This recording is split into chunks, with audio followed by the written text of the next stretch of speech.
One of the primary components, which Zelensky has already previewed on his plan, is have all the constraints on the long-range missiles removed so that he can strike deep into Russia. From a military perspective, for the moment, let's take off the table any consideration of what Russia may do as a response and just look at if Russia did nothing. Let's say, for example, that Putin was actually bluffing. He really was, and he's not going to do anything to NATO.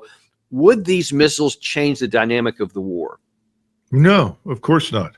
That's the whole point. Could we find other storage points similar to the one that was destroyed in Tver? I suppose so. But that's not going to fundamentally reverse the situation. It's not going to change a damn thing. In fact, if anything, it's going to provoke not only the response I talked about earlier with hypersonic missiles, but I think the Russians will realize that there's no end in sight unless they march all the way to the Polish border. And there are open discussions about doing that. They have the plans for it, and they do have the military personnel necessary to accomplish that. If that's what we want, if we want to see Russian armies back on Poland's borders, then by all means continue down this road, because that's where we're headed. But now here's the interesting thing to me as to why we're even contemplating this. What you just said, there should be self-evident to anyone with an honest evaluation of the factors involved. But you had Secretary of Defense Austin actually come out and was asked about these given these long-range weapons. And he said, well, actually, you know what? There really aren't enough of them, even for the British and the French missiles, to sustain a campaign, which would be necessary to have any kind of operational impact at the front lines. You would have to have a campaign that would be sustained. But he said that we could not supply enough of these munitions to seriously damage a wide range of targets. Then added on top of that, Sullivan the other day talked about, he was asked at a conference in Kiev just a few days ago, he was asked about this whole issue about providing long-range weapons. And he said, first of all, he said, a lot of the problem is not that we're withholding them, is that our capacity is low. Then he said this, which was very, very illuminating about interceptor missiles. Ukraine was running short of air defense interceptors. So I sat down with my team and I said, where are we sending Patriot missiles and AMRAAM missiles around the world in the next 12 months? And I was told there's a whole list of countries we're sending them to. And I said, take every single one of those missiles, every one, and send them to Ukraine.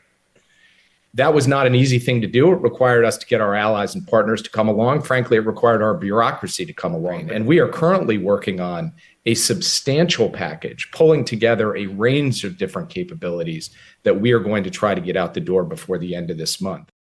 Doug, we don't have enough ATACMS missiles. We don't have enough. We don't have enough of the interceptors. We can't build them fast enough. I mean, and you don't even get started on 155 millimeter rounds and probably other categories of things. But the stuff that you really need to sustain a war, we don't even have it anymore. So why then would anyone even want to contemplate continuing a war which we can't even support? One of Israel's greatest military commanders, a man named Doron Almog, has said repeatedly, you can do whatever you want with long-range strike weapons, but if you lose the close fight, you're finished. So the close fight is lost, and there's no way to win the close fight. So shooting missiles over the heads of collapsing fronts, retreating forces is going to change a thing. It's almost similar to the V-2 rocket campaign at the end of the Second World War.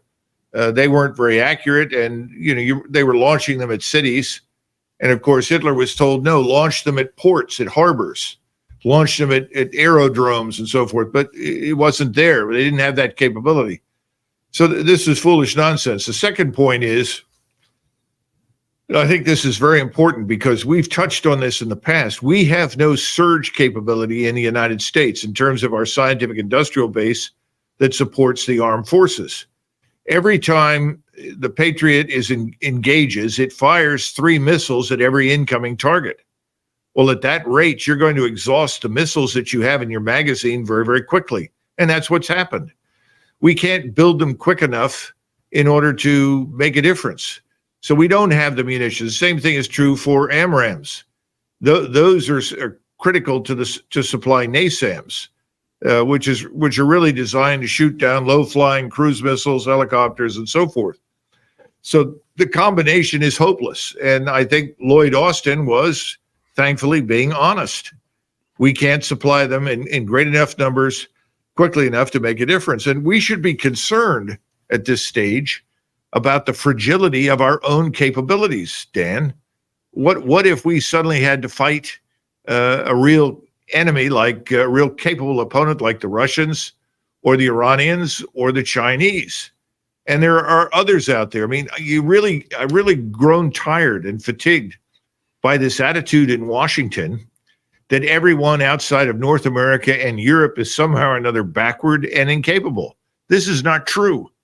Capabilities that we monopolized 30, 40 years ago are now proliferating widely.